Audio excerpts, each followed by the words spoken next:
Hi, I'm Dennis Gage. Thanks for tuning into My Classic Car, home of the certified car nut. Well, this week I'm in Monrovia, California at Mosher Muscle Cars, famous for their restorations of 62 to 65 Mopars. Bob got a few of his buds together. We decided to take these cars over to Pomona Drags, the spiritual home of drag racing in America, and take a closer look at these strip warriors. Ready to roll, Bob? Yeah, we're ready. All right, let's fire these babies up.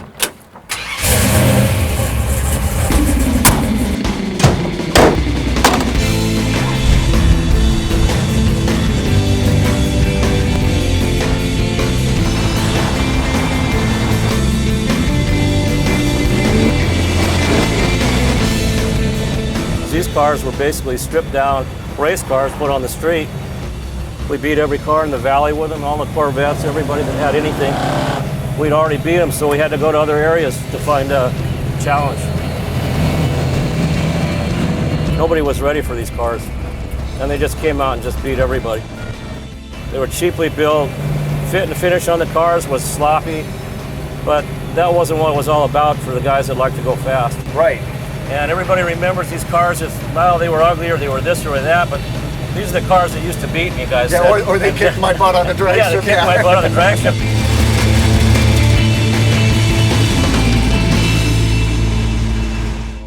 Oh man, lining these babies up on the Pomona drag strip was a blast. I had to get the scoop on this killer grouping of Mopars.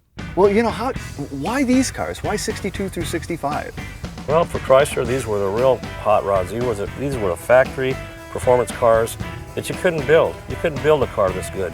Well, now, you know, you got some history here with Pomona, too. I mean, this is a legendary strip here. More records have been set here, and this kind of was for California, the main place. Other than the Long Beach drag strip, this was it. And now it's the site of the museum.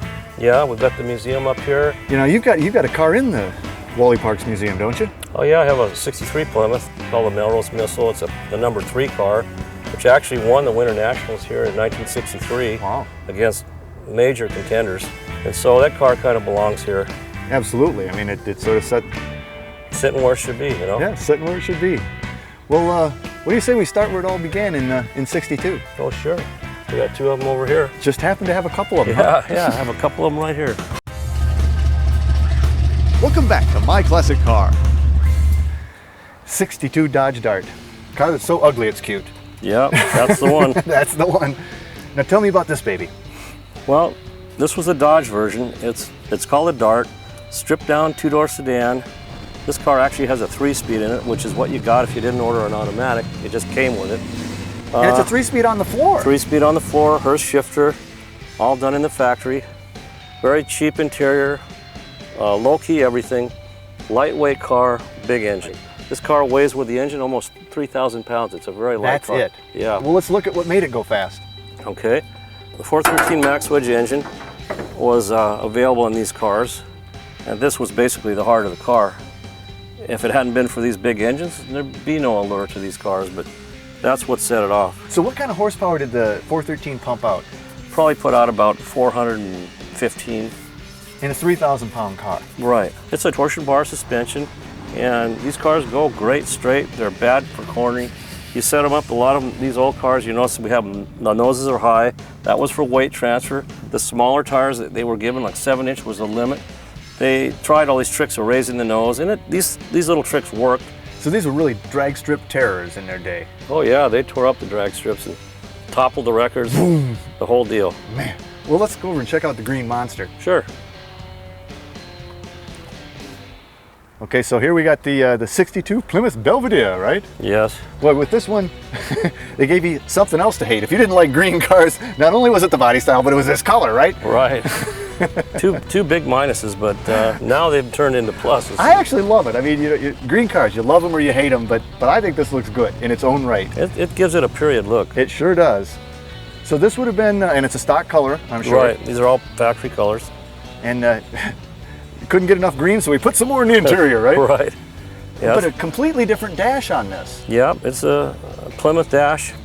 Although the main dash is the same, the clusters were all different. Now, unlike, I mean, these were fully appointed cars. You had your back seat, you had carpeting and stuff. This wasn't. Right. They weren't stripped down cars. Not really. yet. No, not at this stage. So pretty much the same car as the Dart, The same car, just you like a Dodge, you like a Plymouth. but all two-door posts. They were mostly the sedans. You saw other cars racing, the hardtops would race, but this was your base car. That's why we usually go with the two-door sedans. This was the cheapest car you could buy with the engine package. You know, that's kind of I never really looked at this rear window before. That's almost Studebaker. It really is Studebaker looking. I'd never noticed that before. Under the hood, pretty much the twin of the other one? It's the same thing. On the Dodges, they call them the Ram Chargers. The Plymouths, they call them Super Stocks. Same exact motors, same horsepower ratings.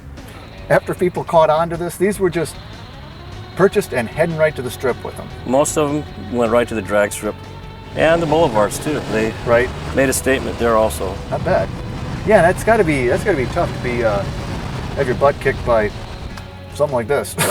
Yeah, you know, a green Plymouth Belvedere. the green monster comes in, it gobbles you up. It just looks great. Yeah, they're an awesome package. Oh man. So this is where it all began in '62. Let's see where it went from there. Alrighty.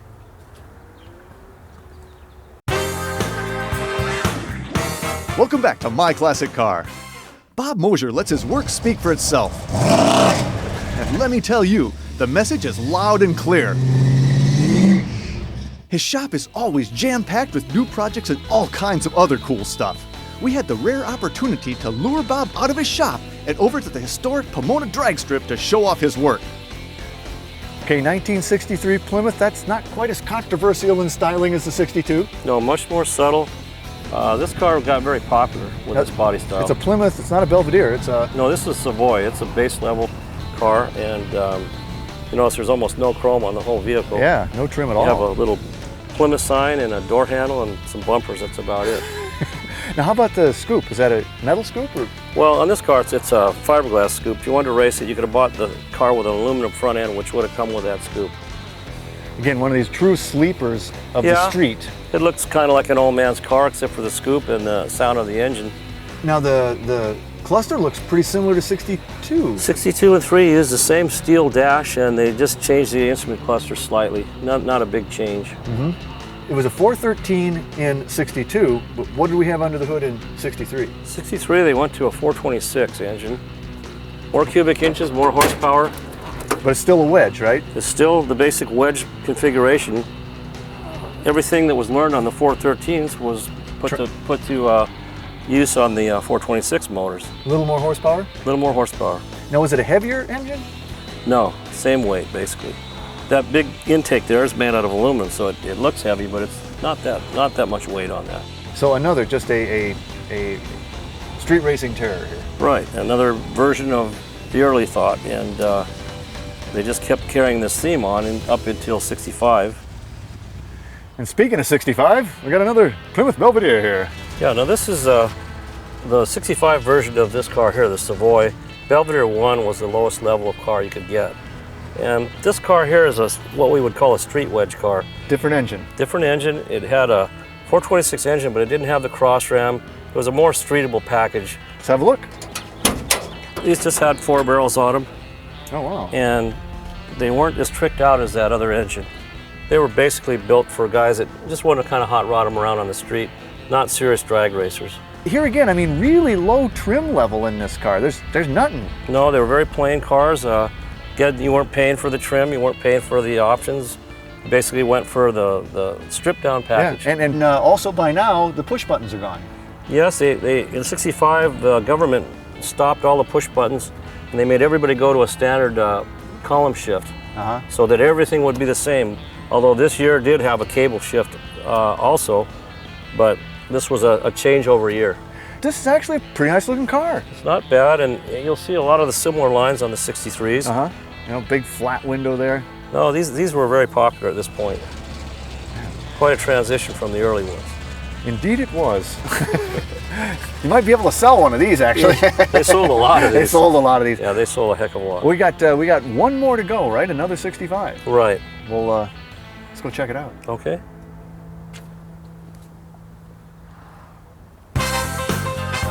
Welcome back to My Classic Car.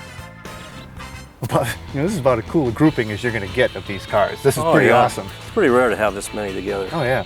And speaking of rare, I mean, this This is a serious machine. Oh yeah, this is when they got down to real business. You know? So this is a Coronet. It's a Coronet, and again, a stripped down body style. 2 bucket seats in this, no back seat. Yeah, I mean, now this was one where yeah, you could order it this way. You could order this completely deleted out, right? Right, this is how this package, this was called an A990 package. And basically everything was deleted because this was a flat out race car. This wasn't even really supposed to be on the street at all. Was this one that like came with the glove box disclaimer that you're not Yes. supposed to? Yeah. Right. These are supposed to go right to the strip. But there was nothing in these that you didn't need. No, not a bit of excess anything. They took all the weight out of this car they could. Even although I it's was like the seat mounts even drilled out. Aluminum brackets when they were drilled, so weight was a consideration. A lot of guys like the Dodges over the Plymouths and vice versa. Yeah. Again, a good looking car. Not bad. They sold a lot of these. And it looks really strong. Yeah, it has had intimidating look. Oh, it looks, I'm intimidated. This was a real serious attempt to stay ahead of the game. Let's see how far ahead. Now, these cars came with the Hemi motor. This is a motor that they brought back out of the archives and redesigned. And it was a 426 originally. And you see the same cross ram setup on it. So a lot of the technology from these early cars went into these motors. The difference being these cars had a lot more horsepower, and they really started getting fast. A car like this, out of the box, would in those days could run 1050 at 130 miles an hour with just a few minor tweakings. Just right from the dealership. Out of the box darn near. Unbelievable. Now, does look like this one's been tweaked a little. Well, this one here, the guys nowadays all want cubic inches. This is a stroked engine. It's 526 inches, and that's not enough for some guys. Some of them want more, and it's really overkill. But nowadays you have access to strokers. All this stuff is more available than it was back then. And it's easier to beef them up. That's it's right. easier to beef them up. Most guys want more power than they can use. They go over the top. Stage 5? Stage 5 makes these Hemi heads.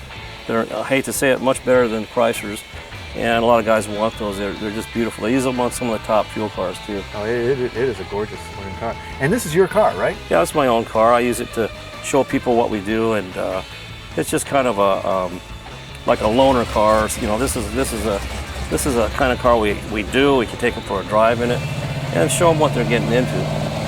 And usually one ride in this is that's kind of pretty sold. It's a good selling point. I gotta believe that's true. Now, we're here, Pomona drags. I mean, nobody else is here. A car like this, these cars, we gotta bang it down the strip once, don't you think? Well, if we can get away with it. Oh, we can get away with that. Close her up. Let's give it a shot, huh? Let's do it here.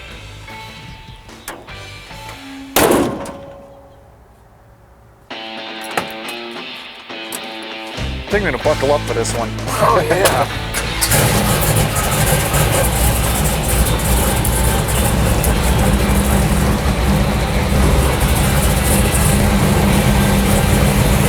Oh, Bob, I had a blast today.